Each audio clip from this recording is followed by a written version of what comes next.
Waiting in line, not for food, but for something even more precious: seeds.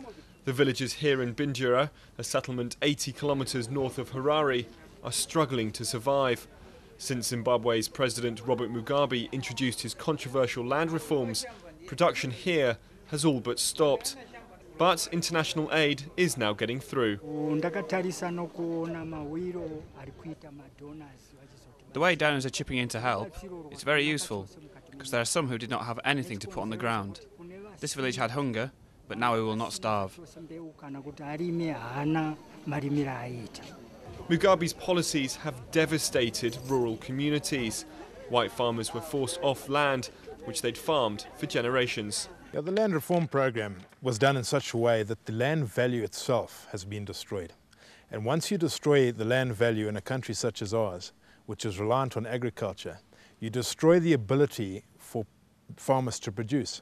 They have no access to finance because they have no collateral value. And with no collateral value and no finance, they have no production. And that's where we find ourselves today. 10 years ago, the country was one of the biggest producers in Africa, exporting many different crops.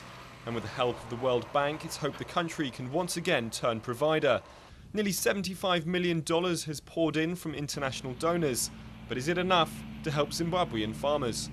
74 million was about enough money to fund 100 large-scale growers pre-2000. So we must put this into context. Although 74 million sounds a lot of money, in terms of food security, it's a drop in the ocean.